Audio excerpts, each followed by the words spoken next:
Swayam Prabha. Digital India. Educated India.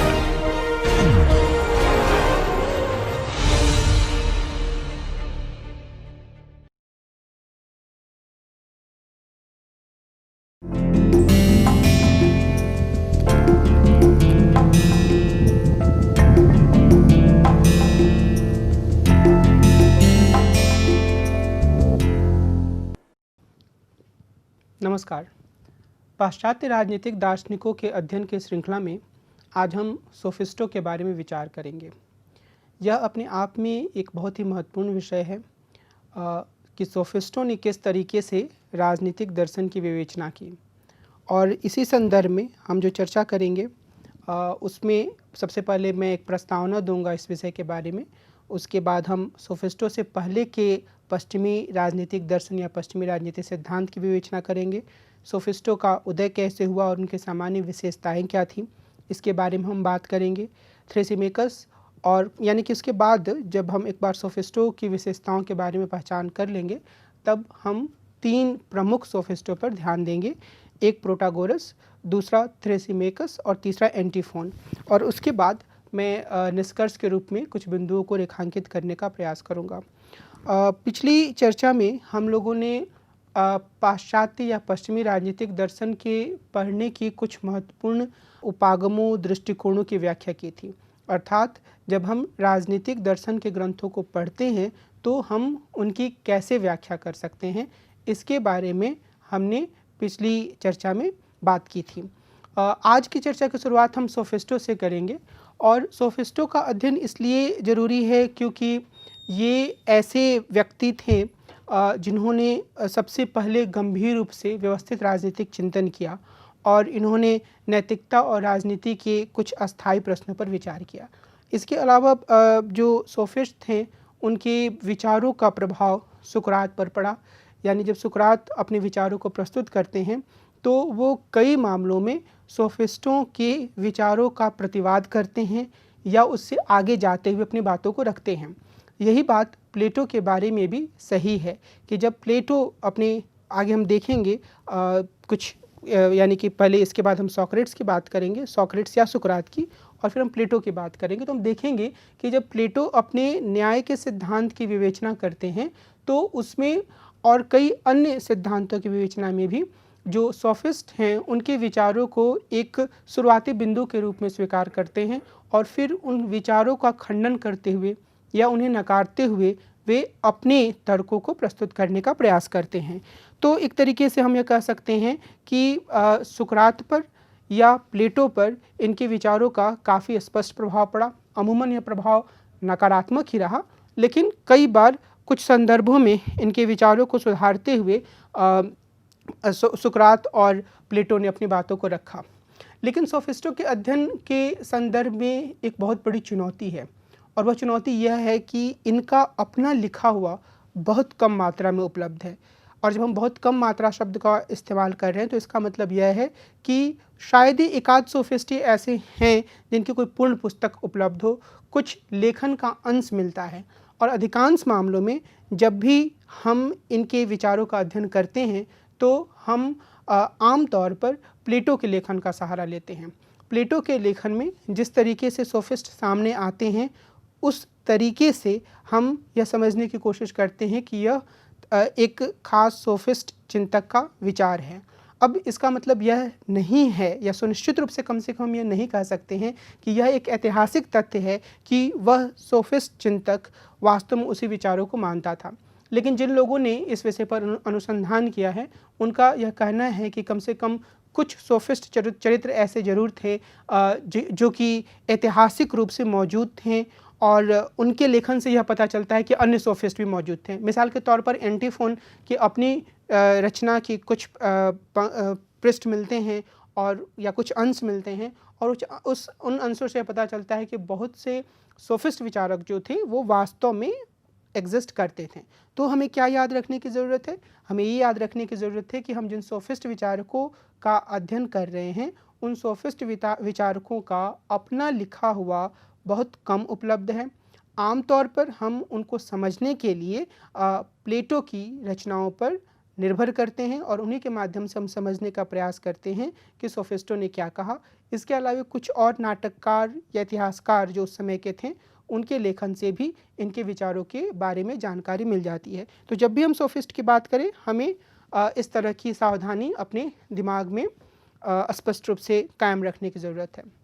ना अब जब हम सोफिस्टों से पहले के चिंतन के बारे में बात करें, तो हमें यह याद रखने की ज़रूरत है कि सोफिस्ट से पहले का जो चिंतन था, वो आम तौर पर इस प्रकृति की स्थिति या ब्रह्मांड की स्थिति या धरती की स्थिति, इसके बारे में था कि इसकी उत्पत्ति कैसे हुई, इसमें कौन कौन से तत्व मिले हुए हैं या किन तत्वों के कारण ये सबसे पहले इस दुनिया में एक जीवन का संसार रचा बसा। इस तरीके के प्रश्न इसमें सामने आते हैं। तो यह माना जाता है कि पश्चिमी दर्शन की शुरुआत ग्रीस में ईसा पूर्व 6ठी सदी में हुई। ईसा पूर्व 6ठी सदी के दार्शनिकों को पूर्व सुकरातवादी दार्शनिकों के रूप में भी वर्णित किया जाता है। ये सभी दार्शनिक भौतिक विज्ञानी थे और ये मुख्य रूप से यह सुनिश्चित करना चाहते थे कि ब्रह्मांड किस चीज़ से बना हुआ है। इनमें से एक थालिस नामक व्यक्ति ने यह दावा किया कि यह ब्रह्मांड पानी से बना हुआ है। उनका तात्पर्य यह था कि पानी सबसे बुनियादी तत्व है और अन्य सभी पदार्थ या वस्तुएं इसी से बनी हुई हैं।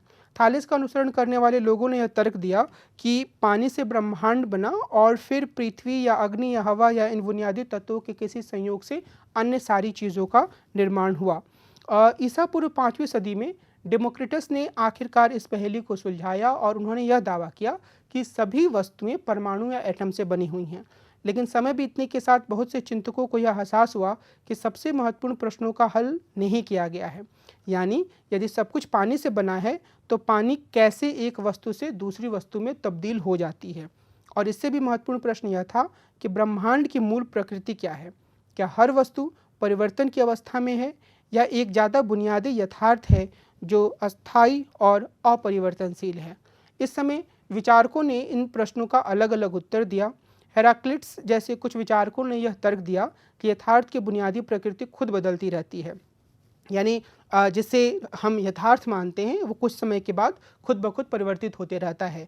दूसरी ओर परमिनिडेस जैसे कुछ अन्य चिंतकों ने इस बात पर जोर दिया कि जो कुछ भी परिवर्तन हम देखते हैं वह हमारी इंद्रियों का एहसास होता है और असल में जो रियलिटी होती है, जो यथार्थ होता है, जो हकीकत होती है, उसमें कोई परिवर्तन नहीं होता है।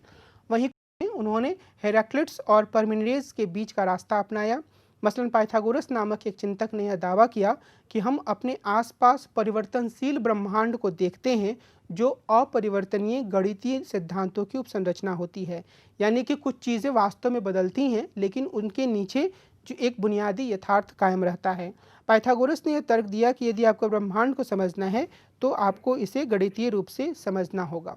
तो जो मुख्य रूप से ये अलग अलग तरह के विचार सामने आए, ब्रह्मांड के निर्माण, इस ब्रह्मांड का निर्माण करने वाले पदार्थ और इसके परिवर्तन और यथार्थ को देखने के दृष्टिकोण, इन सब मसलों पर उन्हें हम दो भागों में बांट सकते हैं।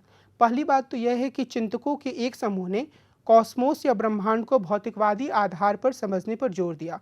उन्होंने दावा किया कि यथार्थ भौतिक से ज़्यादा कुछ भी नहीं है। यथार्थ वही है जिसे हम देख सकते हैं या जिसे हमारी इंद्रियां अनुभव कर सकती हैं।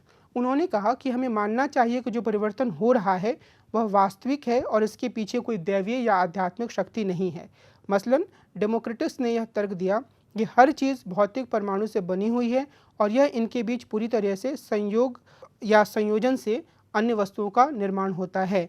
मतलब कि कोई आध्यात्मिक शक्ति या कोई ईश्वरीय शक्ति इस दुनिया को नहीं चला रही है, बल्कि परमाणु के आधार पर बने हुए वस्तुओं से दुनिया आगे बढ़ रही है। दूसरी ओर परमिनिडेस और पाइथागोरस जैसे विचारकों ने इस बात पर जोर दिया कि हम जिस यथार्थ का अनुभव करते हैं उसके नीचे एक ज़्यादा बुनियादी यथार्थ है। इस बुनियादी यथार्थ के बिना ब्रह्मांड का कोई अर्थ नहीं है। अस्थायित्व और परिवर्तन के बावजूद वस्तुओं में एक अपरिवर्तनीय पैटर्न और उद्देश्य होता है। जो भी अस्तित्व में है वह इसी संरचना का प्रतिबिंब है। तो ये जो पूरा वाद विवाद है उसको हम दो शब्दों के माध्यम से समझ सकते हैं और ये दो शब्द पश्चिमी राजनीतिक दर्शन में बहुत ही महत्वपूर्ण रहे हैं। पहला जो चीज़ है वो है बिकमिंग और दूसरा बीइंग। बिकमिंग का अर्थ यहाँ पर ये है कि चीज़ें जो लगातार बदलती रह रही हैं और उनमें हमेशा परिवर्तन हो रहा है, और बीइंग का मतलब है कि बुनियादी स्तर पर यथार्थपूर्ण और अपरिवर्तनीय रूप से विद्यमान है। तो बिकमिंग यथार्थ को परिवर्तनशील मानता है और वो परिवर्तन हमें सामने से दिखता है, और बीइंग जो है वह बीइंग की जो धारा है उसमें यह माना जाता है कि यथार्थ अपरिवर्तनशील है और इसी रूप में हमें इसे समझना चाहिए। और बिकमिंग के समर्थक परिवर्तनशील यथार्थ पर जोर देते हैं, और जो बीइंग के समर्थक हैं उनका यह मानना है कि संसार जो है वह अपरिवर्तनीय यथार्थ को से बना हुआ है, और यदि हम उसे जान लेते हैं तो मनुष्य अच्छे जीवन की ओर आगे बढ़ सकता है। अगर हम आगे प्लेटो के संदर्भ में इस पर और ज़्यादा गहराई से विचार करेंगे, लेकिन यहाँ हमें यह चीज़ समझ लेने की ज़रूरत है कि अगर हम पश्चिमी राजनीतिक दर्शन पर ध्यान दें तो हम यह पाएंगे कि चिंतकों की एक पूरी धारा ऐसी हुई है जिसने यह माना है कि पूरी दुनिया असल में ये जो बिकमिंग वाली चीज़ है, यानी कि यथार्थ के लगातार परिवर्तित होते रूप, उससे संचालित हो रही है। और अगर हम इस पूरे विश्व को, मनुष्यों के राजनीतिक जीवन को या उनके अच्छे जीवन की संकल्पना को समझना चाहते हैं तो हमें इसी लगातार परिवर्तित होते यथार्थ पर ध्यान देने की ज़रूरत है। लेकिन विचारकों का एक दूसरा समूह ऐसा रहा है जो यह मानता है कि जो दुनिया में चीज़ें परिवर्तित हो रही हैं उससे परे एक ऐसी हकीकत है, एक ऐसा यथार्थ है, एक ऐसी रियलिटी है जो कि स्थिर है, जिसमें परिवर्तन नहीं होता है। और अगर हम वास्तविक अर्थों में दुनिया को समझना चाहते हैं तो हमें इस यथार्थ को, इस रियलिटी को समझना होगा। आगे हम प्लेटो और एरिस्टोटल की बात करेंगे। मैं इन दो चिंतकों का नाम इसलिए ले रहा हूँ क्योंकि हम इनमें से एक को बीइंग की धारा का अनुसरण करने वाला और दूसरे को बिकमिंग की धारा का अनुसरण करने वाला मान सकते हैं।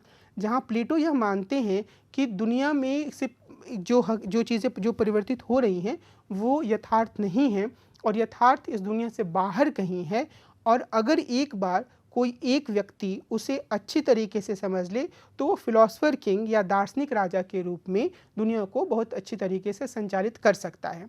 उसके विपरीत एरिस्टोटल या अरस्तु यह कहते हैं कि दुनिया में चीज़ें लगातार परिवर्तित हो रही हैं और हमें जिस अच्छी चीज़ को समझना है वो उस अच्छी चीज़ को समझने के लिए हमें दुनिया में हो रहे परिवर्तनों पर ध्यान देना होगा, और उसी के माध्यम से हम ये तय कर पाएंगे कि असल में इन परिवर्तनों की दिशा क्या है और इन परिवर्तनों के बीच में एक अच्छे जीवन या गुड लाइफ या शुभ जीवन की अवधारणा को कैसे अवस्थित किया जा सकता है। और आगे हम बहुत सारे दार्शनिकों को जब हम पढ़ेंगे तो ये जो एक बुनियादी धारा है या जो एक दो बुनियादी अंतर है दो तरह के विचारों के बीच में, बीइंग और बिकमिंग। बीइंग मतलब कुछ स्थिर यथार्थ और बिकमिंग मतलब लगातार परिवर्तित होता रहा यथार्थ, इनके बीच का एक द्वंद्व हम देख सकते हैं। तो मुझे लगता है कि हमें इस अंतर को हमेशा ही अपने मस्तिष्क में रखना चाहिए, अपने दिमाग में रखना चाहिए जब भी हम पश्चिमी राजनीतिक दर्शन का अध्ययन करते हैं, तो उसे समझने में ये हमारे लिए बहुत ही कारगर और बहुत ही सहायक होगा। अब हम सोफिस्टों के उदय और उनके सामान्य विशेषताओं के बारे में बात करेंगे। प्राचीन ग्रीस में ईसा पूर्व 5वीं सदी के दूसरे भाग में एक तरह की बौद्धिक जागरूकता या प्रबोधन की अवस्था आई। इस समय मानव जीवन, नैतिकता और राजनीति के संदर्भ में कुछ प्रमुख प्रश्न उठाए गए और उन पर गहराई से विचार किया गया। सोफिस्ट इस प्रबोधन या एनलाइटनमेंट का एक महत्वपूर्ण तत्व थे, लेकिन सिर्फ वही नहीं थे। इनके अलावा सोफोसेल्स, यूरिपिडस और एरिस्टोफेंस जैसे नाटककार, हेरोडेटस, थ्यूसिडिडस जैसे इतिहासकार और सुकरात जैसे दार्शनिक भी सम्मिलित थे। सोफिस्टों ने चिंतन और तार्किक वाद विवाद का एक नया तरीका खोज निकाला और उन्होंने विपरीत नज़रिए रखे और व्यवस्थित रूप से उन पर विचार किया। यानी कि वो जिस चीज़ को साबित करना चाहते थे उसके विपरीत दृष्टिकोण पर विचार करते हुए, उसे नकारते हुए उन्होंने अपनी बातों को रखने का एक तरीका ईजाद किया। सबसे महत्वपूर्ण सोफिस्टों में प्रोटागोरस, जॉर्जियास, प्रोडिक्स, हिप्पियास, एंटीफोन और थ्रेसिमिकस आदि का नाम लिया जा सकता है। सोफिस्टों ने एक खास समूह का निर्माण किया क्योंकि उनकी उत्पत्ति इसलिए हुई क्योंकि ये सभी शिक्षण कार्य के लिए पैसा या राशि लेते थे। तर्क की उनकी पद्धति में कुछ हद तक समानता थी। इन सभी ने व्यवहारिक दक्षताओं पर जोर दिया जिससे युवक अपने जीवन में सफल हो पाएँ। लेकिन यह नहीं कहा जा सकता है कि सोफिस्ट जो थे वो कोई एक स्कूल थे, एक चिंतन संप्रदाय थे, एक तरह के विश्वासों को साझा करते थे। इनकी सोच में और इनकी पद्धति में भी काफ़ी हद तक अंतर मौजूद है। और जब हम 3 सोफिस्टों की बात करेंगे आगे, प्रोटागोरस और थ्रेसिमैकस और एंटीफोन का, तब इस चीज़ को ज़्यादा स्पष्टता से हम समझ पाएंगे कि सोफिस्टों के बीच में जो एक अंतर है वो किस तरीके का अंतर है। लेकिन जो महत्वपूर्ण बात है वो ये कि उन्होंने साझा प्रश्नों पर विचार किया और उन्होंने राजनीतिक जीवन के नैतिक आधार का परीक्षण किया। और उन्होंने ये भी इस बात पर विचार किया कि न्यायपूर्ण होने का क्या अर्थ है और समाज में किस तरीके से एक नैतिक जीवन को व्यतीत किया जा सकता है। जो सोफिस्ट थे उनसे जो अमीर परिवार के युवक थे वो उनसे शिक्षा हासिल करना चाहते थे। और क्योंकि सोफिस्ट जो थे वो उन्हें सार्वजनिक रूप से अपने विचारों को अभिव्यक्त करने की कला में माहिर बनाते थे। और उस समय यह माना जाता था कि अगर आप अपने सार्वजनिक जीवन में सफल होते हैं तो उसके लिए, या सफल होना चाहते हैं तो उसके लिए ये ज़रूरी है कि आपको एक तरह के रेटोरिक में, वाक्पटुता में सक्षम होना चाहिए। आपको इतना समर्थ होना चाहिए कि लोगों को आप अपनी बातों से खींच सकें, लोग आपकी बातों के कायल हो सकें। जब तक आप में ऐसा गुण नहीं है तब तक आप सामाजिक जीवन में सफल नहीं हो सकते हैं। जो सोफिस्ट थे उनके साथ यह चीज़ भी थी कि वो घूम घूम कर शिक्षा देते थे, वो एक जगह नहीं रहते थे। और वो धनी या अमीर परिवारों के युवकों को शिक्षा देते थे, उनसे एक निश्चित राशि लेते थे, तो उनकी आर्थिक स्थिति सोफिस्टों की काफ़ी अच्छी होती थी और फिर वो उन्हें शिक्षा देते थे। लेकिन इसके कारण से एक तरीके से उनकी काफ़ी आलोचना भी हुई, क्योंकि वो सिर्फ एक छोटे वर्ग तक सीमित रह गए थे। जो आम लोग थे उन तक सोफिस्टों की पहुंच नहीं थी और ना ही आम लोगों की सोफिस्टों तक पहुंच थी। तो ऐसी स्थिति में एक दुराव इनका आम लोगों से था और इनकी एक निंदा भी आम लोगों के बीच में काफ़ी की जाती थी। सोफिस्ट जो थे, ये बहुत ही महत्वपूर्ण बिंदु है जिसकी तरफ मैं आपका ध्यान दिलाना चाहता हूँ कि असल में सोफिस्ट अपने पहले के चिंतकों से काफ़ी अलग थे। और हमें यह भी ध्यान रखना होगा कि सुकरात सोफिस्टों से काफ़ी अलग थे। इसके कुछ पहलुओं की चर्चा मैं आज करूँगा जब मैं सोफिस्टों की बात करूँगा, और जब हम सुकरात की बात करेंगे तो हम इस चीज़ को ज़्यादा स्पष्टता से समझने की कोशिश करेंगे कि कैसे सुकरात जो हैं सोफिस्टों से अलग थे। जो सुकरात और सोफिस्ट दोनों में जो एक समान तत्व था वो ये था कि इन दोनों ने यह महसूस किया कि इनके पहले जिस तरीके से चिंतन होता आ रहा है या होता आ रहा था, उस चिंतन में एक प्रमुख कमी थी। और वो कमी यह थी कि यह चिंतन इस बात से ज़्यादा संबंधित था कि दुनिया कैसे बनी है, दुनिया के विभिन्न तत्वों का निर्माण कैसे हुआ है, इन तत्वों में कैसे परिवर्तन हो रहा है। लेकिन यह पूरा अध्ययन मनुष्यों के जीवन के बुनियादी तत्वों पर ध्यान नहीं देता था। यानी कि मनुष्य कैसे एक अच्छा जीवन जी सकते हैं, उन्हें अच्छा जीवन जीने के लिए क्या करना चाहिए, उनका जीवन वास्तव में क्यों महत्वपूर्ण है, और गुड लाइफ या शुभ जीवन या उत्तम जीवन, अच्छा जीवन क्या है, इस तरीके के प्रश्न जो हैं वो नहीं उठाए जाते थे। सोफिस्टों ने और सुकरात ने दोनों ने ही इस तरह के प्रश्नों को उठाने पर ध्यान दिया और उन्होंने इस बात पर विचार किया कि मनुष्यों के लिए अच्छा जीवन क्या होना चाहिए और उस अच्छे जीवन को हासिल करने के लिए या उसकी तरफ आगे बढ़ने का क्या तरीका हो सकता है। और इस संदर्भ में हमें यह भी ध्यान रखना है कि उस शुरुआती स्तर पर ही दो तरह के कथनों के बीच में स्पष्ट रूप से अंतर किया जाने लगा, या दो तरह की सोच के बीच में अंतर किया जाने लगा। एक को हम लोग एथिक्स के रूप में जान सकते हैं, नीति शास्त्र के रूप में जान सकते हैं, और इसमें इस तरह के प्रश्नों पर विचार किया जाता है कि क्या होना चाहिए, यानी कि मनुष्यों को अगर एक गुड लाइफ या उत्तम जीवन या शुभ जीवन जीना है तो उन्हें क्या करना चाहिए, ठीक है। और दूसरे स्तर पर अनुभव सिद्ध कथन होते हैं जो कि या जिन्हें हम एम्पिरिकल स्टेटमेंट्स कहते हैं, जो इस बात से जुड़े होते हैं कि जो चीज़ें हैं उनके बारे में बताया जाए। तो जो सोफिस्टों से पहले जो लोग चिंतन कर रहे थे वो काफ़ी हद तक एक एम्पिरिकल तरीके से बातों को रखने पर ध्यान देते थे कि अच्छा दुनिया अगर है तो वो किस तरीके से बनी हुई है। लेकिन जब एथिक्स के द्वारा एथिकल स्टडी या नीतिशास्त्रीय अध्ययन के माध्यम से बातों को रखे जाने पर ध्यान दिया जाने लगा सोफिस्टों के द्वारा और उनके बाद सुकरात के द्वारा, तो इस बात पर गौर किया जाने लगा कि मनुष्य किस तरीके से अच्छी ज़िंदगी जी सकते हैं। यहाँ हम बहुत सारी ऐसी चीज़ें देखेंगे जिस पर सोफिस्ट और सुकरात के बीच में सहमति है, लेकिन जब मैं सुकरात की बात करूँगा तो और ज़्यादा स्पष्टता से इसको लाने की कोशिश करूँगा। अभी मैं इस बात पर जोर देना चाहता हूँ कि सोफिस्ट जो हैं वो मनुष्यों के लिए या मनुष्यों के जीवन के उद्देश्य के बारे में क्या मानते हैं। सोफिस्टों का, और यहाँ हम सभी सोफिस्टों के बीच जो साझा विचार सामने आते हैं उनका निचोड़ प्रस्तुत कर रहे हैं। तो सोफिस्टों का यह मानना है कि मनुष्यों को ऐसा जीवन जीना चाहिए जिससे खुशी या आनंद मिले, और उन्होंने सद्गुण को खुशी का आधार माना। सद्गुण का अर्थ उन्होंने आगे इस बात को स्पष्ट करने की कोशिश की कि सद्गुण को हम कैसे देख सकते हैं, सद्गुण या वर्च्यू। और उस समय जो ग्रीक समाज था वह यह मानता था कि सद्गुण जो है वो एक्सीलेंस या उत्कृष्टता, श्रेष्ठता के रूप में है। सोफिस्टों ने कहा कि सामान्य रूप से सद्गुण उन वस्तुओं को हासिल करने की क्षमता है जिससे उन्हें खुशी मिलती है, मसलन संपत्ति, सम्मान, हैसियत आदि।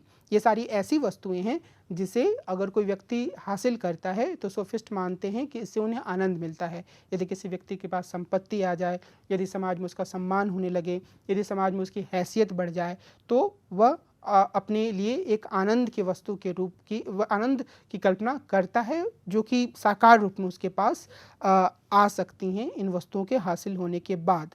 और जो पॉलिटिकल वर्च्यू होता है सोफिस्टों के अनुसार, राजनीतिक सद्गुण जो होता है वह सत्ता का उपयोग करते हुए इन्हें हासिल करने की क्षमता है। यानी कि अगर हम कहें कि मेरे पास पॉलिटिकल वर्च्यू है तो सोफिस्टों के अनुसार इसका अर्थ यह होगा कि मेरे भीतर यह क्षमता है कि मैं राजनीतिक सत्ता का उपयोग करते हुए अपने लिए संपत्ति, सम्मान या हैसियत जैसी वस्तुओं को हासिल कर सकता हूँ।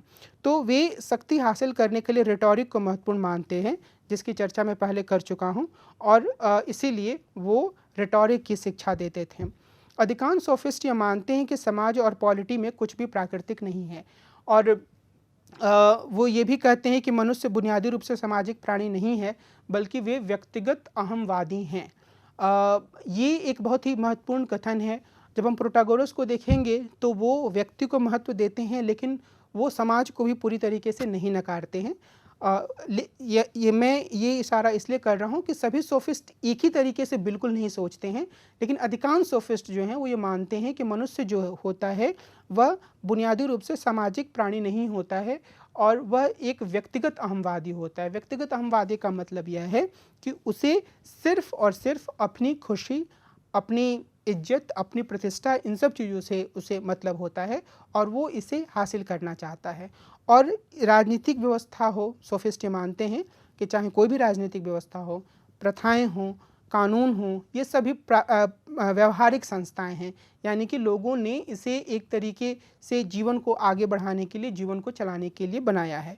अब उन्होंने यह भी कहा कि सोफिस्टों ने यह कहा कि इसीलिए चूँकि ये सभी व्यवहारिक चीज़ें हैं, ऐसा नहीं है कि हमारी प्रकृति में ये सारी चीज़ें हैं कि हम समाज में ही रहना चाहते हैं या फिर हमारा अस्तित्व जो है वो पूरी तरीके से सामाजिक संस्थाओं पर निर्भर है, ऐसा नहीं है।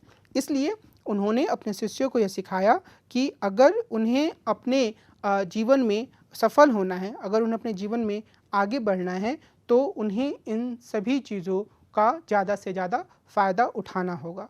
तो हम यह देखते हैं कि जो सोफिस्ट हैं वो मुख्य रूप से सामाजिक व्यवस्था या पॉलिटी, यानी कि शासन, राज्य व्यवस्था, नगर राज्य की व्यवस्था, इन सब चीज़ों को एक साधन के रूप में देखते हैं। तो एक साधन के रूप में अगर ये व्यक्ति को सुख देती हैं, सुविधाएं देती हैं, सफलताएं देती हैं, तो इन्हें स्वीकार करना चाहिए। लेकिन अगर इनकी उपेक्षा करके, इनसे आगे बढ़ के, इनकी अवहेलना करके भी लोगों को सफलता मिलती है, तो उन्होंने कहा कि लोगों को ऐसा करना चाहिए। उन्होंने अपने शिष्यों को यह सिखाया कि वे अपनी व्यक्तिगत महिमा पर ध्यान दें, वो इस बात पर ध्यान दें कि व्यक्तिगत रूप से वो कैसे सफल होते हैं, और उन्होंने यही कहा कि जो राजनीतिक सद्गुण हैं उसका मुख्य उद्देश्य यही है कि हम इसके माध्यम से शक्ति को हासिल करें और उन चीज़ों को हासिल करें जो हमें जीवन में खुशी या आनंद देती हैं। अगर हम बीइंग और बिकमिंग जिन दो धाराओं की हमने बात की थी उसके संदर्भ में हम सोफिस्टों को सिचुएट या अवस्थित करने की कोशिश करें तो हम ये पाएंगे कि सोफिस्ट जो हैं वो बिकमिंग धारा के समर्थक हैं, यानी कि उस धारा के जो यह मानता है कि यथार्थ लगातार परिवर्तित होते रहता है और इसी धारा को मानते हुए वो इस बात पर जोर देते हैं कि किस तरीके से व्यक्तियों को, मनुष्यों को यह कोशिश करनी चाहिए कि वो अपने लिए ज़्यादा से ज़्यादा एक अच्छे जीवन की तलाश कर सकें। तो एक नीति शास्त्रीय प्रश्न पर विचार करते हुए वो इस नतीजे पर पहुंचते हैं कि अच्छी ज़िंदगी की तलाश का अर्थ है कि हर मनुष्य अपने लिए ज़्यादा से ज़्यादा राजनीतिक शक्ति हासिल करे और राजनीतिक शक्ति हासिल करके ही वह अपने लिए उन सभी वस्तुओं को हासिल कर सकता है जिनके माध्यम से वो अपने जीवन में खुशी पा सकता है, यानी कि संपत्ति और इससे जुड़ी हुई दूसरी चीज़ें, मसलन हैसियत, प्रसिद्धि और ऐसी ही अन्य सारी वस्तुएं। तो जो सोफिस्ट हैं उन्होंने रेटोरिक पर भी जोर दिया और इसके आधार पर उन्होंने अपने पूरे विचारों को, अपनी पूरी धारा को स्थापित किया। तो जब हम ये कहते हैं कि सोफिस्ट इन सब बातों को मानते हैं तो हमें यह ध्यान रखने की ज़रूरत है कि सभी सोफिस्ट मोटे तौर पर इन सब चीज़ों में सहभागिता करते हैं। हाँ, उनकी सहभागिता करने का, यानी कि इन विचारों को मानने का स्तर अलग अलग है। तो हम आगे ऐसे ही 3 सोफिस्टों को देखेंगे जो कि व्यक्ति की को केंद्र में रखते हैं, जो व्यक्ति को या युवकों को ज़्यादा से ज़्यादा दक्ष बनाने, कुशल बनाने की बात करते हैं, जो सामाजिक संस्थाओं को कुछ हद तक महत्व देते हैं, कुछ नहीं देते हैं, लेकिन जो मुख्य जो चीज़ उनमें होती है वो ये होती है या वो ये है कि व्यक्ति अपने आप को इतना दक्ष या कुशल या पारंगत या एक्सपर्ट बना ले कि वह अपने व्यक्तिगत और सामाजिक जीवन में सफल हो पाए। हम जिन सोफिस्टों की चर्चा करेंगे उसमें एक प्रोटागोरस हैं, दूसरा थ्रेसिमैकस है और तीसरा एंटीफोन है और उसके बाद हम निष्कर्ष के रूप में कुछ बिंदुओं को रेखांकित करने की कोशिश करेंगे। जैसे मैंने शुरू में कहा कि जब भी हम सोफिस्टों की बात करते हैं तो जो मुख्य समस्या सामने आती है वो ये है कि इन्होंने अपने से कुछ नहीं लिखा और जो जिन सोफिस्टों ने लिखा भी उनका लिखा हुआ बहुत ही कम मौजूद है। ऐसे में जब भी हमें इनके बारे में जानना होता है हम दूसरे लेखकों के लेखन का सहारा लेते हैं और मुख्य रूप से हम प्लेटो के लेखन का सहारा लेते हैं। प्लेटो के एक पूरे डायलॉग का शीर्षक है प्रोटागोरस, यानी कि एक पूरा डायलॉग जो है उन्होंने प्रोटागोरस के ऊपर लिखा है और इसलिए जब हम प्रोटागोरस को पढ़ते हैं तो हमें प्रोटागोरस के विचारों के बारे में जानकारी मिलती है। लेकिन जैसे मैंने आपको शुरुआत में कहा कि इसे पढ़ते वक्त या इसमें प्रोटागोरस के मुंह से कहलवाए गए विचारों को स्वीकार करते वक्त हमें यह सावधानी बरतने की ज़रूरत है या हमें याद रखने की ज़रूरत है कि खुद प्रोटागोरस इसके लेखक नहीं हैं। प्रोटागोरस जो हैं वो एक ऐसे चरित्र के रूप में सामने आते हैं जिनके मुंह से ये बातें कहलवाई जाती हैं। तो जो सबसे खास बात यह है कि प्लेटो प्रोटागोरस से जब असहमत होते हैं तब भी वे उनके बारे में सम्मान से बात करते हैं और अधिकांश दार्शनिक या अधिकांश आलोचक यह मानते हैं कि जो प्रोटागोरस का प्लेटो ने वर्णन किया है वह काफ़ी हद तक सही है। प्रोटागोरस जो डायलॉग है प्लेटो का उसमें प्रोटागोरस जो चरित्र है वह यह दावा करते हैं कि वे अपने विद्यार्थियों को राजनीतिक क्षमता की शिक्षा देकर अच्छा नागरिक बनाते हैं। वे उन्हें घरेलू मामलों की शिक्षा देते हैं ताकि वे अपने घर का अच्छी तरह प्रबंधन कर पाएँ। साथ ही वे उन्हें पोलिस के भीतर काम करने और लोगों को अच्छी तरह से संबोधित करने की शिक्षा भी देते हैं। घर के भीतर काम करने की या घरेलू मामलों के प्रबंधन की दीक्षा देना या उसके बारे में सिखाना अपने आप में एक अलग पहलू है जो प्रोटागोरस के विचारों में सामने आता है कि वो ये मानते हैं कि घर के मामलों का प्रबंधन करना भी एक स्वाभाविक रूप से सामने आने वाली चीज़ नहीं है, बल्कि इसके बारे में भी शिक्षा दिए जाने की ज़रूरत है। और यही बात वो राजनीतिक मामलों के संदर्भ में भी कहते हैं। और यहाँ निश्चित रूप से सुकरात उनसे असहमत होंगे, क्योंकि सुकरात इस बात पर जोर देते हैं कि जो सभी लोग हैं वो राजनीति में भागीदारी कर सकते हैं और इसके लिए अलग से शिक्षा या प्रशिक्षण की आवश्यकता नहीं होनी चाहिए।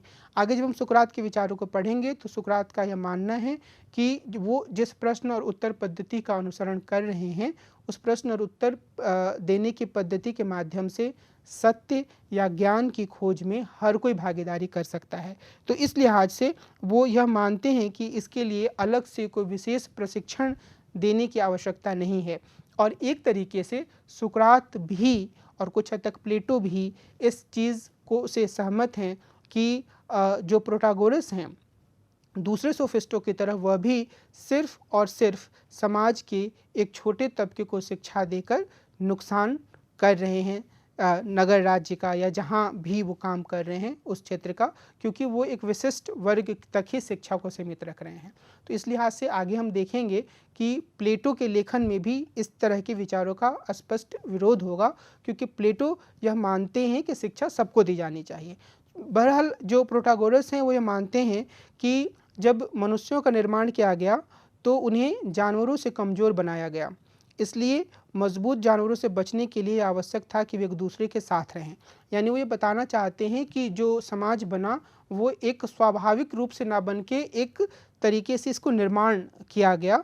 और वो कहते हैं कि मनुष्यों ने एक साथ आकर और किलेबंद नगरों का निर्माण कर अपनी सुरक्षा करने का प्रयास किया, लेकिन जब वे समुदायों में एकत्रित हुए तो राजनीतिक दक्षता के अभाव में उन्होंने एक दूसरे को नुकसान पहुंचाना शुरू कर दिया। जेउस जो एक देवता थे, उन्हें लगा कि इससे मनुष्यों का नस्ल पूरी तरह से नष्ट हो जाएगा। इसके बाद उन्होंने हर्मस को मनुष्यों के पास भेजा ताकि वे उन्हें एक दूसरे का सम्मान करने के गुण और न्याय की भावना सिखा सकें। इससे हमारे नगरों में व्यवस्था आई और दोस्ती तथा संघ की भावना विकसित हुई। तो यहाँ दो बातें स्पष्ट हैं। एक तो पहली बात तो ये है कि जो हर्मस शब्द आ रहा है, अगर आपको याद होगा तो पिछली चर्चा में मैंने आप लोगों को बताया था कि किस तरीके से जो हर्मेन्यूटिक्स या व्याख्या शास्त्र का जो शब्द है वो हर्मस शब्द से ही आता है। यानी कि जो एक संदेशवाहक होता है, जो चीज़ों को एक जगह से दूसरे जगह ले जाता है, उसे हर्मस कहा गया। और व्याख्या शास्त्र या हर्मेन्यूटिक्स का बुनियादी शब्द यहीं से आता है। लेकिन जो प्रोटागोरस के विचारों से जो बात सामने आती है वो ये कि समाज जो है वो एक स्वाभाविक या प्राकृतिक संस्था के रूप में नहीं था, बल्कि इसका निर्माण किया गया और मनुष्यों को यह सिखाया गया देवता के द्वारा कि कैसे वो एक दूसरे के साथ रहें, एक दूसरे का सम्मान करें और दोस्ती तथा संघ की भावना बनाएं। प्रोटागोरस का यह विचार काफ़ी महत्वपूर्ण है, क्योंकि इसके माध्यम से वो इसी चीज़ को रेखांकित करना चाहते हैं कि किस तरीके से लोगों को इस तरीके के गुणों के बारे में, यानी कि दोस्ती के बारे में, नागरिकता के बारे में, राजनीति के बारे में एक तरह की शिक्षा दिए जाने की ज़रूरत है। वो कहते हैं कि यदि लोगों को नगर राज्य में एक साथ रहना है तो उन्हें राजनीतिक रूप से व्यवहार करना, अन्य लोगों का सम्मान करना, अपने दायित्वों को स्वीकार करना और न्यायपूर्ण तरीके से व्यवहार करना सीखना होगा। यह ज्ञान अपने आप ही पूरी तरह विकसित नहीं होता है, बल्कि जिस तरह चिकित्सा शास्त्र के माध्यम से लोग पारंगत होते हैं, वैसे ही उन्हें राजनीति से जुड़े आयामों को भी सीखना होगा। यानी कि कोई अपने आप चिकित्सक या डॉक्टर नहीं बनता है, बल्कि उसके लिए वह प्रशिक्षण लेता है और वैसा प्रशिक्षण देकर लोगों को राजनीति के लिए भी दक्ष बनाया जाना चाहिए। तो ये बार बार प्रोटागोरस का जोर इसी बात पर है कि लोगों को राजनीतिक रूप से दक्ष बनाने के लिए एक खास तरह की शिक्षा की आवश्यकता है और वो वही शिक्षा अपने शिष्यों को देने की कोशिश कर रहे हैं। वे ये कहते हैं कि यानी कि एक तरीके से जो बाद में सुकरात तर्क देते हैं, राजनीति को ज्ञान या सत्य की खोज से जोड़ते हैं और वो बोलते हैं कि सबके भीतर ये क्षमता होती है। लेकिन अगर हम प्रोटागोरस के विचारों को देखें तो वे यह कहते हैं कि इसके लिए खास तरीके से प्रशिक्षण की ज़रूरत होती है। और उनका यह तर्क है कि यदि प्राकृतिक रूप से ही हर किसी के पास राजनीतिक ज्ञान पहले से आ जाता तो फिर हर राजनीतिज्ञ का पुत्र भी कुशल राजनीतिज्ञ होता, लेकिन ऐसा नहीं होता है। इस तरह प्रोटागोरस एक सोफिस्ट के रूप में राजनीतिक दक्षता या कुशलता सिखाने वाले शिक्षक के रूप में अपनी भूमिका निर्धारित करते हैं। यानी वो ये कहते हैं कि उनका काम यह है कि वह युवकों को राजनीति के बारे में सिखाएं, उन्हें राजनीति की दीक्षा दें ताकि वे नगर राज्य में अपनी भूमिका का सही तरीके से निर्वाह कर सकें, ताकि वे राजनीतिक जीवन में सफल हो सकें। वे मानते हैं कि सबके पास राजनीतिक दक्षता का इतना ज्ञान होता है कि वह बुनियादी स्तर तक ज्ञान दे सके, लेकिन उच्चतर स्तर के शिक्षण के लिए खास दक्षता की ज़रूरत होती है। यानी कि अगर हम उच्चतर स्तर तक की राजनीति की बात करते हैं तो उसके लिए एक प्रशिक्षण की आवश्यकता होती है। ये विचार इस रूप में महत्वपूर्ण है कि उनका मानना है कि कोई भी राजनेता जो है वो बिना प्रशिक्षण के नहीं बन सकता है। थोड़ी बहुत समझ सब में हो सकती है, थोड़ी बहुत मामलों का ज्ञान हर किसी के पास हो सकता है, लेकिन अगर उसे एक समर्पित राजनेता के रूप में काम करना है तो उसे शिक्षा की ज़रूरत होती है, उसे प्रशिक्षण की ज़रूरत होती है। प्लेटो के एक अन्य डायलॉग थिएटेटस में भी प्रोटागोरस के बारे में संक्षिप्त उल्लेख मिलता है। यहाँ वे मूल रूप से प्रोटागोरस के सामाजिक सापेक्षवाद का समर्थन करने वाले विचारों का वर्णन करते हैं। सामाजिक सापेक्षवाद का मतलब ये हुआ कि कोई भी चीज़ किसी समाज के हिसाब से सही या गलत होती है। हम यह नहीं कह सकते हैं कि एक सार्वभौमिक हमने नियम बना लिया और जो समाज उस नियम को नहीं मानता है वह समाज अपने आप में गलत है या वहाँ के लोग गलत हैं। हमें यह ध्यान रखना होगा कि सापेक्षिक रूप से, यानी कि हर समाज की स्थितियों, परिस्थितियों, वहाँ के लोगों की सोच के अनुसार चीज़ें सही या गलत होती हैं।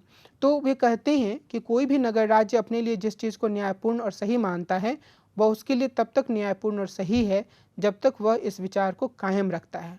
यानी कि हर नगर राज्य को यह अधिकार है कि वह अपने लिए एक ख़ास तरीके की चीज़ को, एक ख़ास तरीके की पद्धति को, एक ख़ास तरीके के नियमों के समूह को स्वीकार करे और उसके अनुसार वो अपना जीवन यापन करे। तो एक लिहाज से वो यहाँ पर समुदाय की बात करते हैं और समुदाय के इस अधिकार को भी स्वीकार करते हैं कि वो अपने लिए नियमों को तय कर सकता है। प्रोटागोरस ये मानते हैं कि एक राजनीतिक निकाय के भीतर रहने के लिए समुदाय के सदस्यों को एक साझा उपाय पर सहमत होना होगा और इसे प्रभावी बनाने के लिए लगातार काम करते रहना होगा। इस तरह उनका सापेक्षवाद उन्हें मजबूती से समुदायवादी या व्यक्तिवादी राजनीति की ओर ले जाता है। और इस लिहाज से मैं यहाँ इस बात पर जोर देना चाहता हूँ कि सोफिस्टों के भीतर जो एक अंतर हमें देखने को मिल सकता है, प्रोटागोरस उसका एक महत्वपूर्ण उदाहरण है।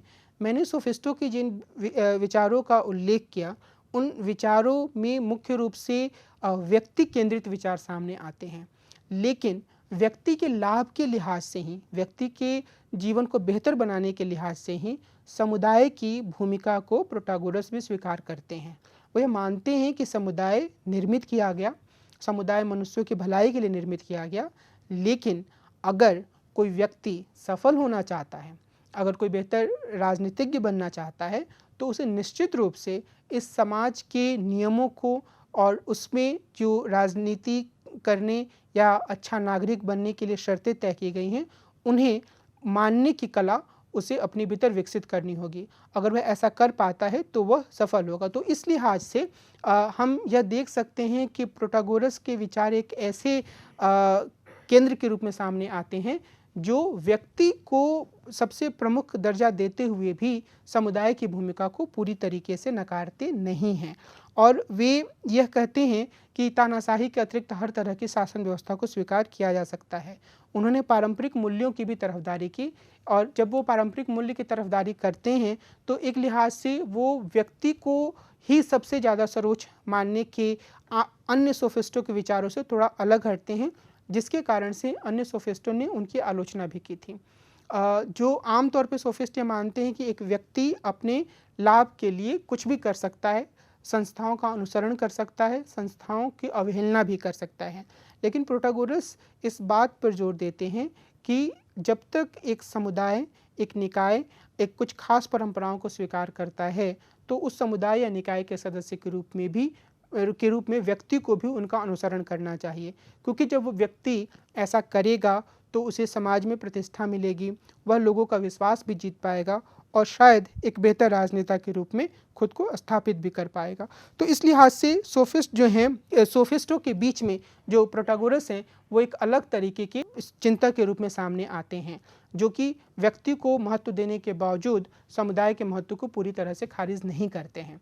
प्लेटो इनसे असहमत होते हैं, लेकिन इनके विचारों में जो एक समुदाय का तत्व है, जो समुदाय या पारंपरिक मूल्यों के प्रति एक जो स्वीकार करने की भावना या उन्हें पूरी तरीके से न नकारने की भावना है, उसकी प्लेटो तारीफ भी करते हैं। प्रोटागोरस के बाद हम एक अन्य सोफिस्ट चिंतक पे विचार करते हैं। इस सोफिस्ट चिंतक का नाम है थ्रेसिमेकस। थ्रेसिमेकस प्रोटागोरस की तरह ही एक ऐसे चिंतक है जिनका अपना लिखा हुआ हमारे बीच में कुछ भी नहीं है। हम इन्हें प्लेटो के लेखन के माध्यम से ही जानते हैं। और प्लेटो की रचना रिपब्लिक में जब यह दिखाया जाता है कि सुकरात कई सोफिस्टों के साथ इस सवाल पर विचार विमर्श कर रहे हैं कि न्याय क्या है, तो वहाँ पर थ्रेसिमेकस भी एक महत्वपूर्ण व्यक्तित्व के रूप में सामने आते हैं। और जब उनसे सुकरात यह प्रश्न करते हैं कि न्याय क्या है, तो वे यह कहते हैं कि न्याय जो है वो ताकतवर व्यक्ति के लाभ के अलावा कुछ नहीं है। यानी कि जो न्याय की जो पूरी व्यवस्था है उसमें जो व्यक्ति ताकतवर होता है उसी के हित को ध्यान रखा जाता है। उनका कहना है कि प्रत्येक समाज में मजबूत व्यक्ति द्वारा कानून बनाए जाते हैं, निरंकुश तंत्र में निरंकुश शासक द्वारा ऐसा किया जाता है और लोकतंत्र में लोकतंत्रवादी सरकार द्वारा। ऐसे ही अन्य शासनों में ताकतवर लोग अपने पक्ष में कानून बनाते हैं और इसका लाभ उठाते हैं। तो उनकी जो मुख्य अवधारणा है वो ये है कि वो लोकतंत्र के लोकतंत्रवादी सरकार को भी मजबूत मानते हैं, जो कि बहुत सारे लोगों का प्रतिनिधित्व करती है। तो इस लिहाज से वो ये कहना चाहते हैं कि जो भी समाज होता है उसमें एक ताकतवर शासक वर्ग होता है और वह अपने फ़ायदे के लिए कानून बनाता है।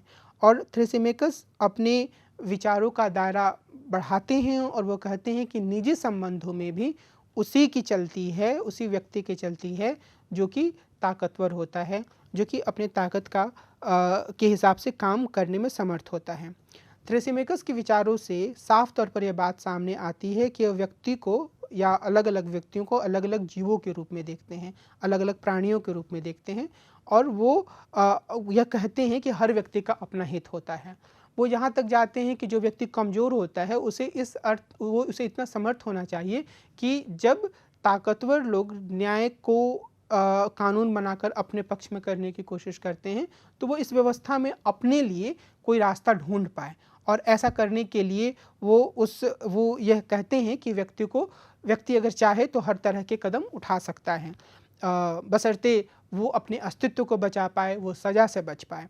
थ्रेसिमेकस इस बात को रेखांकित करते हैं कि व्यक्ति जो होते हैं वो कुछ सीमित वस्तुओं को हासिल करने का प्रयास करते हैं, मसलन पैसा, भौतिक वस्तुएं, प्रसिद्धि, सम्मान, जिसके बारे में हमने शुरुआत में चर्चा की थी जब हम सोफिस्टों की विशेषताओं के बारे में बात कर रहे थे। तो उसी का अनुसरण करते हुए थ्रेसिमेकस भी अपने विचारों में यही कहते हैं। और वो ये कहते हैं कि असल में ये चीज़ें जो हैं उनके लिए व्यक्तियों में एक तरह की होड़ या प्रतियोगिता हो रही है और व्यक्तियों का हित उनका अपना खास हित होता है और इनके बीच में किसी साझा हित का अस्तित्व नहीं होता है। ये थ्रेसिमेकस एक तरीके की हम कह सकते हैं कि एक्सट्रीम विचार को लेकर सामने आते हैं सोफिस्टों के बीच में, जो कि एक तरीके से प्रोटागोरस के विचारों से भी अलग जाता है, क्योंकि प्रोटागोरस भी व्यक्ति को महत्व देते हैं लेकिन वो समुदाय की बात भी करते हैं। लेकिन जो थ्रेसिमेकस हैं वो ये इस बात पर जोर दे रहे हैं कि जितने भी व्यक्ति हैं उनके अपने अपने हित हैं और हर व्यक्ति अपनी हित को पूरा करने के लिए कुछ खास चीज़ों को हासिल करने की कोशिश कर रहा है और ऐसे में हम किसी साझा हित की बात नहीं कर सकते हैं। और व्यक्तियों की के बीच जब प्रतियोगिता होती है तो जब भी किसी को लाभ होता है तो दूसरे को नुकसान होता है। ये एक तरीके से जीरो सम गेम जैसे आधुनिक सिद्धांत में जाना गया कि एक का लाभ होने का मतलब दूसरे का नुकसान, वो हम थ्रेसिमेकस के विचारों में देख सकते हैं। और थ्रेसिमेकस आगे अपने विचारों में यह कहते हैं कि जीवन जीने का तार्किक तरीका यही है कि हर व्यक्ति अपने हितों को ज़्यादा से ज़्यादा महत्व दे। तो समाज की यहाँ पर कोई बात नहीं है, समुदाय की कोई बात नहीं है, व्यक्ति हैं, उनके अपने हित हैं, व्यक्तियों का कोई साझा हित नहीं है। इसलिए ज़रूरी यह है कि व्यक्ति अपने हितों को ज़्यादा से ज़्यादा तरजीह दें, अपने हितों को हासिल करने की कोशिश करें। और जो राजनीति है उसमें भी जो शक्तिशाली और कमज़ोर के बीच में एक तरह का संबंध देखा जा सकता है। और शक्तिशाली जो होता है वह अपने हितों को पूरा करने वाली चीज़ को न्यायपूर्ण साबित करता है और वह यह कोशिश करता है कि जो न्याय की पूरी अवधारणा है, जो न्याय की पूरी परिभाषा है, उसमें उसके हितों को ही वरीयता दी जाए। तो व्यक्तियों के बीच के संघर्ष में जो शक्तिशाली व्यक्ति होते हैं वो सभी संस्थाओं का या पूरी व्यवस्था का अपने तरीके से इस्तेमाल करते हैं। ये प्रोटागोरस के विचारों से बिल्कुल अलग तरह के विचार रखते हैं और प्रोटागोरस की आलोचना भी करते हैं। उनका यह कहना है कि प्रोटागोरस बहुत ही सतही तरह के विचार रख रहे हैं, जिसमें उन्हें ऐसा लगता है कि समुदाय के भीतर व्यक्ति समुदाय की जो परंपराएं हैं या समुदाय के जो अलग तरह के नियम हैं, जैसे कि प्रोटागोरस ने कहा नागरिकता के जो नियम हैं, उनका अनुपालन करते हुए कोई व्यक्ति अपने हित को पूरा कर सकता है। थ्रेसिमेकस कहते हैं कि ऐसा नहीं हो सकता है, क्योंकि ये पूरी की पूरी संरचना शक्तिशाली लोगों के द्वारा अपने हित में तैयार की गई है। इसलिए यह जरूरी है कि इस टकराव युक्त और प्रतियोगी व्यवस्था में जिसमें कि जो शक्तिशाली लोग होते हैं व्यवस्था को अपने पक्ष में किए रहते हैं, जो कमज़ोर व्यक्ति हैं वो भी एक अलग तरीके से अपने हितों को आगे बढ़ाने की कोशिश करें। तो अगर हम थ्रेसिमेकस के विचारों को देखते हैं तो एक बार फिर से जो हमारी यह समझ है या एक आम समझ जो कई बार बनती है कि सोफिस्ट का मतलब एक तरह की सोच रखने वाले चिंतक थे, उसका पूरी तरीके से खंडन होता है। जो सोफिस्ट हैं उनमें भी अलग अलग तरह के विचार रखने वाले लोग हैं। तो जो थ्रेसिमेकस हैं वो प्रोटागोरस की आलोचना करते हैं और प्रोटागोरस जिस तरीके से विचार रखते हैं उन विचारों को काफ़ी हद तक प्लेटो ठीक मानते हैं, हालांकि वो उसकी भी आलोचना करते हैं। और इसी तरीके से अगर हम एक तीसरे सोफिस्ट चिंतक पर विचार करें, एंटीफोन, तो हमें यह पता चलता है कि एंटीफोन का विचार भी एक तरीके के से काफ़ी हद तक अलग विचार है। हालांकि कुछ साझा तत्व इन सब में हैं और वो साझा तत्व है व्यक्ति के हितों को प्राथमिकता देना। प्रोटागोरस व्यक्ति के हित को समुदाय के भीतर मानते हुए प्राथमिकता देते हैं। थ्रेसिमेकस कहते हैं कि समुदाय के भीतर समुदाय जैसी कोई चीज़ होती नहीं है, क्योंकि हर कोई व्यक्ति अपने अपने हितों के लड़ रहा है, तो समुदाय के भीतर तो हित पूरा होने का प्रश्न ही उठता है। इसलिए व्यक्ति को जिस भी तरीके से अपने हितों को बढ़ावा देना चाहिए। एंटीफोन जो हैं वो एक महत्वपूर्ण सोफिस्ट हैं और उनकी विशेषता यह है कि हमें इनके विचारों के लिए प्लेटो के लेखन पर निर्भर रहने की ज़रूरत नहीं है। प्लेटो कभी इनका उल्लेख नहीं करते हैं, हालांकि इनके संदर्भ में भी प्रमाण की समस्या पैदा होती है।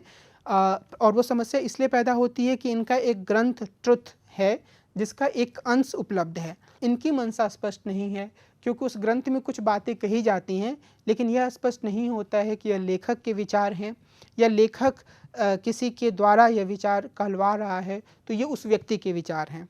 लेकिन इन अंशों से यह अंदाज़ा कम से कम हो जाता है कि प्लेटो विविध सोफिस्टों के विचारों के बारे में जो कुछ लिखते हैं वह सिर्फ उनकी कल्पना नहीं है, बल्कि ऐतिहासिक रूप से वे बातें सच भी हैं।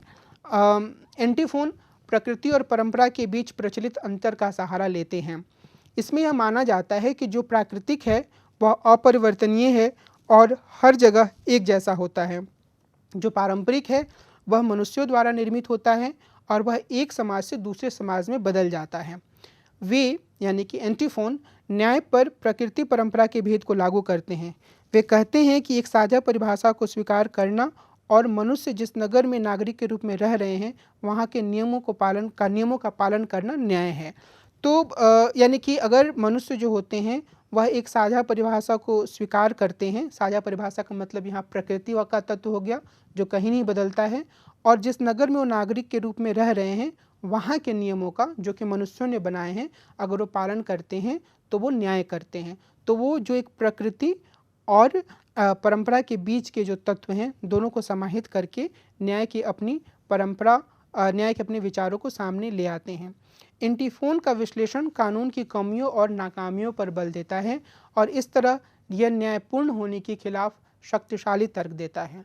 इनका ये कहना है कि जो कानून है वह कभी भी दोषी को सज़ा नहीं देता है और कानून जो है उसमें दोषी हमेशा छूट जाता है और जो व्यक्ति इस बात में समर्थ होता है कि वो कानून का अपने तरीके से तोड़ मोड़ कर उपयोग कर सके वो बच जाता है।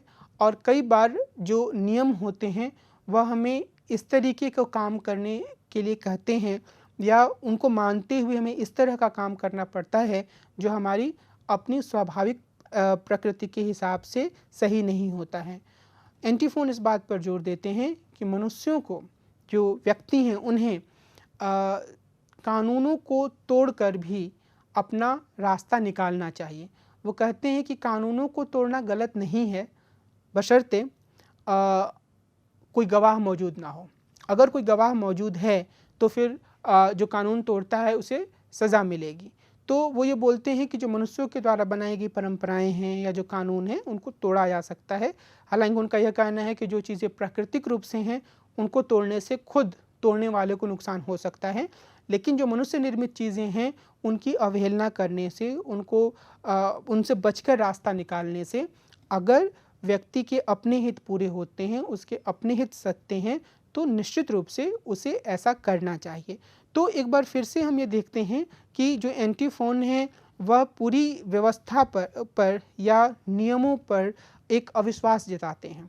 वो ये कहते हैं कि ये सारी चीज़ें जो होती हैं वो अक्सर अपने लक्ष्यों को पूरा नहीं कर पाती हैं और ऐसे में जो व्यक्ति कमज़ोर होते हैं, जो इनका अपने लिए उपयोग करने में समर्थ नहीं होते हैं, वो हाशिए पर चले जाते हैं और इस लिहाज से वो व्यक्तियों को यह सुझाव देते हैं कि वह इन नियमों का, इन कानूनों का अगर ज़रूरत पड़े तो उल्लंघन करें, लेकिन उल्लंघन करते हुए कुछ सावधानी बरतें और वो ये ध्यान दें कि वहाँ कोई गवाह मौजूद ना हो, वो पकड़े ना जाए। तो व्यक्तिगत हित यहाँ भी महत्वपूर्ण है और व्यक्तिगत हित को हासिल करने के लिए जोड़ तोड़ करना और उसे बढ़ावा देना यहाँ एक ऐसा तत्व है जो कि हमें एंटीफोन को एक महत्वपूर्ण सोफिस्ट विचारक के रूप में रेखांकित करने के लिए प्रेरित करता है, जो कि वो खुद हैं भी और वो खुद भी इस रूप में ही अपने विचारों को प्रस्तुत कर रहे हैं। अपनी इस पूरी चर्चा में हमने यह देखने का प्रयास किया कि किस तरीके से पाश्चात्य राजनीतिक दर्शन की शुरुआत हुई और उस शुरुआती दौर में जो चिंतक उभर कर सामने आए उनके लेखन की क्या विशेषताएं थीं। हमें हमेशा यह बात ध्यान में रखने की ज़रूरत है कि जो शुरुआत में दर्शन या दुनिया के बारे में जो चिंतन हुआ वह भौतिक शास्त्रियों के द्वारा किया गया, भौतिक विदों के द्वारा किया गया।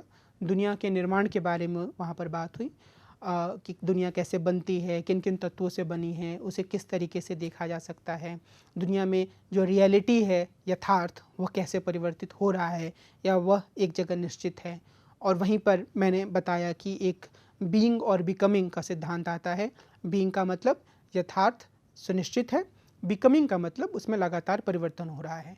लेकिन जो ज़्यादा महत्वपूर्ण बात है वह यह कि जिसे हम राजनीतिक दर्शन कह सकते हैं उसकी शुरुआत सोफिस्टों के द्वारा हुई। मैंने यह बताया कि सोफिस्ट जो हैं वह कोई एक दो तीन थिंकर नहीं थे, वो कई सारे चिंतक थे और एक चिंतक के रूप में ये एक ही तरीके के विचारों पर जोर नहीं देते हैं। इनके भीतर काफ़ी मतभेद हैं, लेकिन जो बुनियादी चीज़ है वो ये कि सोफिस्ट ऐसे शिक्षक थे जो घूम घूम कर शिक्षा देते थे, अमीरों के बच्चों को शिक्षा देते थे, कुलीन लोगों के बच्चों को शिक्षा देते थे, उनसे पैसे लेते थे। तो उस शिक्षा इस पद्धति के कारण आम लोग इन्हें नापसंद भी करते थे और इन लोगों ने, मैंने आपको ये बताने की कोशिश की कि किस तरीके से इस बात पर जोर दिया कि व्यक्ति को खुशी को, हैप्पीनेस को अपने जीवन के केंद्र में मानना चाहिए। तो जो सबसे महत्वपूर्ण बात है सोफिस्टों के बारे में वो ये कि इन्होंने राजनीतिक चिंतन की इस लिहाज से शुरुआत की कि ये इस बात पर विचार करते हैं कि मनुष्यों के लिए अच्छा जीवन कैसा होना चाहिए, और उसके बाद ये कुछ अन्य चीज़ों पर जोर देते हैं। यानी कि वो ये कहते हैं कि जो दुनिया में संपत्ति है, वैभव है, सम्मान है, हैसियत है, ये सारी चीज़ें महत्वपूर्ण हैं और इनको हासिल करने की जो शक्ति है उसे ही वो एक सद्गुण के रूप में प्रस्तुत करने की कोशिश करते हैं। और इसके बाद हमने यह भी देखा कि किस तरह से जो 3 अलग-अलग सोफिस्ट जिन पर हम लोगों ने विचार किया, वो 3 अलग-अलग तरह के विचारों का प्रतिनिधित्व करते हैं। थ्रेसिमेकस और एंटीफोन के विचार काफ़ी हद तक करीब आते हैं क्योंकि ये व्यक्ति को केंद्र में रखते हैं बहुत ही स्पष्ट तरीके से, और ये इस बात पर जोर देते हैं कि व्यक्ति को जो सामाजिक व्यवस्था है उसकी ज़्यादा परवाह नहीं करनी चाहिए, उसको सबसे ज़्यादा जोर इस पर देना चाहिए कि उसका अपना हित कैसे पूरा होता है, और अगर इस सामाजिक व्यवस्था की अवहेलना करके भी उसका हित पूरा होता है तो उसे ऐसा करना चाहिए। हम आगे देखेंगे कि सुकरात इससे काफ़ी अलग विचार रखते हैं। प्रोटागोरस जो हैं वो सोफिस्टों में एक अलग तरह के विचारक के रूप में सामने आते हैं। प्रोटागोरस समुदाय के महत्व को स्वीकार करते हैं और उसमें व्यक्ति को अवस्थित करते हुए उससे यह अपेक्षा रखते हैं कि यदि वह एक बेहतर राजनेता बनना चाहता है, यदि वह एक बेहतर या सफल नागरिक बनना चाहता है, तो उसे उस समुदाय के द्वारा तय किए गए मानकों को स्वीकार करना चाहिए, उन्हें सीखना चाहिए, उनका अनुपालन करना चाहिए। लेकिन निश्चित रूप से जो प्रोटागोरस हैं वो भी व्यक्ति को शिक्षा देने, उसे राजनेता के रूप में प्रशिक्षित करने, इन सब पहलुओं पर काफ़ी जोर देते हैं और वे मानते हैं कि जो समाज है उसका निर्माण किया गया क्योंकि यह मनुष्य के अस्तित्व के लिए आवश्यक था। तो कुछ हद तक जो भिन्नता सोफिस्टों के बीच में है उसको हम लोगों ने समझने का प्रयास किया। आगे हम ये देखेंगे कि जो सोफिस्ट हैं जब हम उनके विचार अक्सर सुकरात के विचारों से टकराते हैं। सुकरात अक्सर इनके विचारों को नकारते हैं और प्लेटो के लेखन में भी जब हम खास तौर पे प्लेटो की बात करेंगे, प्लेटो के विचारों की बात करेंगे, तो वहाँ भी प्लेटो इनको एक प्रस्थान बिंदु, एक वेंटेज पॉइंट के रूप में स्वीकार करते हैं, आगे बढ़ते हैं और इनके विचारों को नकारते हुए कई बार उनमें संशोधन करते हुए नए तरह के विचार सामने रखते हैं। तो आगे मैं यह रेखांकित करना चाहता हूँ कि जब हम सुकरात की बात करेंगे, जब हम प्लेटो की बात करेंगे, जब हम एरिस्टोटल या अरस्तु की बात करेंगे, तो वहाँ पर सोफिस्टों के जो विचार हैं उनका नकार या उनका कुछ हद तक स्वीकार करना हमारे सामने बार बार आएगा। और इस परिचर्चा में जो हम लोगों ने बीइंग और बिकमिंग के अंतर को देखा है वह भी पश्चिमी राजनीतिक दर्शन में हमारे पास बार बार सामने आएगा। तो मुझे लगता है कि हमें इन चीज़ों को ज़्यादा साफ तरीके से समझकर और ध्यान में रखने की ज़रूरत है को और बेहतर तरीके से समझ पाएँ। आज की इस परिचर्चा को मैं यहीं रोकूंगा और आगे हम मिलेंगे और अगली चर्चा में हम सुकरात के बारे में, उनके राजनीतिक दर्शन के बारे में विचार करेंगे। नमस्कार।